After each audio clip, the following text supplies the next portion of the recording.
সিয়াম আহমেদের সাথে রুশোর কোনো মিল আছে? রুশো না আমার ভিতরে এমন একটা জায়গায় থাকে, হিডেন থাকে, আচ্ছা। ছিল যেটা কেউ দেখে না কখনো, because out and out I am not this personality. I try not to be that personality.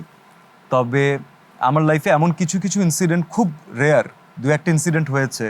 একটা ইনসিডেন্ট হয়েছে আসলে আমার ওয়াইফও তখন সাথে ছিল, তো ও তখন ফর আ ব্রিফ মোমেন্ট আসলে রুশোকে দেখেছে। সেটা কি আমাদের সাথে একটু গল্পে গল্পে শেয়ার করা যাবে যে ইনসিডেন্টটা কি ছিল? মানে ঈদের একটা আনন্দের প্রোগ্রামের সময় এটা না, শেয়ার হতেই করা। পারে, আমরা তো আড্ডায় বসেছি। তখন হচ্ছে আমাদের বিয়ের কথা পাকাপাকি হয়ে গেছে, তো ওর ফ্যামিলি আমার বাসায় এসেছে। তো বাবা মারা সবাই গল্প করছে, তো আমি ওকে বললাম যে চলো নিচে যাই। আমি সবসময় ছোটবেলা থেকে আমরা একটা টঙের দোকানে চা খাই আমাদের এলাকাতে।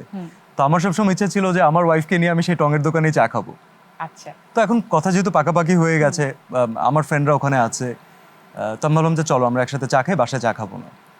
তো ওখানে চা খাচ্ছিলাম আমরা, হঠাৎ করে হয় না যে আপনার পার্টনার যদি আপনার সাথে থাকে তাহলে কিন্তু আপনার একটা সিক্স সেন্স অটোমেটিক অন হয়ে যায়, যে আশেপাশে কে কি করছে, কে কি দেখছে, কে কোনো ব্যাড ইন্টেনশন নিয়ে আছে নাকি।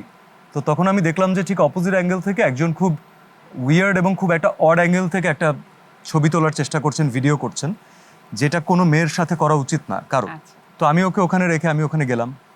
যাওয়ার পরে আমি তার কাছ থেকে প্রথমে খুব পোলাইটলি তাকে বললাম যে আমার মনে হচ্ছে আপনি এটা করছেন, ইফ ইউ ডোন্ট মাইন্ড আমি কি আপনার ফোনটা চেক করতে পারি, অথবা আপনি খুলে দিন, আপনি যে আমাকে দেখান, আমারও চেক করতে হবে না।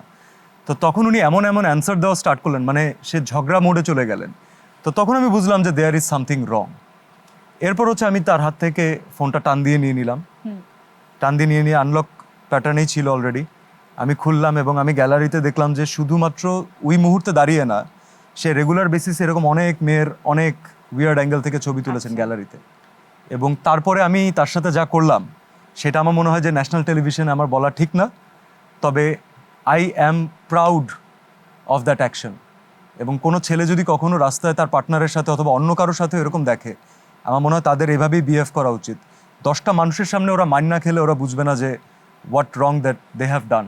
এই রাক্ষসের জীবনের মোস্ট মেমোরেবল ঈদের গল্প শুনতে চাই, যে ঈদটার গল্প মানে সে মাঝে মাঝে মনে করে, একটা মিষ্টি হাসি দেয় নিজে নিজেই, যে ঈদের কথা সে কখনো ভুলবে না। আমি ক্লাস 4-এ থাকতে আব্বুর সাথে বাইতুল মোকাররমে নামাজ পড়তে গিয়েছিলাম, এবং বাইতুল মোকাররমে ঈদের সময় অনেক মানুষ নামাজ পড়ে। তো যখন নামাজটা শেষ হলো, সবাই কোলাকুলি স্টার্ট করলো, আমি সালাম ফিরিয়ে যখন উঠলাম তখন দেখলাম আমি আমার আব্বুকে দেখতে পাচ্ছি না। আমি লিটারেলি আমার বাবাকে দেখতে পাচ্ছিলাম না, এবং আমার লাইফে এটা ফার্স্ট টাইম ছিল যে আমি আমার বাবাকে খুঁজে পাচ্ছি না। মানে এই অনুভূতি যে কোনো সন্তান যাদের বাবা এখন আসলে নেই তারা অনেকে বুঝবেন, যে আসলে বাবাকে খুঁজে না পাওয়া যে কত কঠিন একটা পরীক্ষা যে কোনো সন্তানের জন্য। And I was looking for হেম, কোথাও নেই, প্রত্যেকটা মানুষ খুশি, সবাই কোলাকুলি করছে, সবাই নিজের বাবার হাত ধরে বাসায় চলে যাচ্ছে, আমি যেতে পারছি না। তো আমি অনেকক্ষণ ওয়েট করার পরে বাইতুল মোকাররমের সিঁড়িতে বসেছিলাম। আমার মনে হলো যে আমার বাবাও আমাকে হয়তো খুঁজছে, আমি এখান থেকে না যাই। তো যখন ঘন্টাখানিক পার হয়ে গেছে তখন আমি সাহস করে একটা খালি রিক্সাকে বললাম যে মামা আমি এই জায়গায় যাব, আমাকে একটু নিয়ে যান, আমি বাসায় গিয়ে আপনাকে ভাড়া দিতে পারবো। তো হি ওয়াজ ভেরি মাচ কাইন্ড, সে আমাকে বাসায় নিয়ে গেছে। এবং বাসায় নিয়ে যে আমি দেখতে পাই যে আমার বাবা পাগলের মতো হয়ে গেছেন, উনিও বাসায়, মানে উনি মনে করেছেন যে আমি কি বাসায় এসেছি, উনি একবার বাসায় ফোন দিচ্ছেন, উনি তখনও রাস্তাঘাটেই খুঁজছেন। তো তখন ওনাকে কোনো মতে জানানো হলো যে সিয়াম ইজ হোম, তুমি বাসায় ব্যাক করো।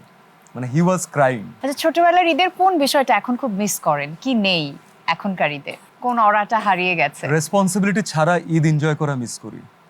যে কোনো রেসপন্সিবিলিটি নেই, আমি জানি আব্বু আম্মু আছে, সব কিছু ম্যানেজ হয়ে যাবে, ঈদের কাপড়টা সময় মতো চলে আসবে, সালামিটা ঠিকঠাক পেয়ে যাব, বন্ধুরা মিলে বাইরে যাব, প্রত্যেকটা স্টেজের একটা আলাদা আনন্দ থাকে, আমি জানি এই এই এই সময়টা অনেক আনন্দের। তবে ওই সময়টা কখনো ফেরত পাবো না, এখন জিনিসটা রিভার্স হয়ে গেছে। But still I am enjoying this this is প্রত্যেকটা ফেজের আলাদা a বিউটি new আছে role লাইফে। that I'm playing. I never played father. I always played son. So now I'm playing father. আমার বাবাও এখন আমার অলমোস্ট সন্তানের মতো হয়ে যাচ্ছে।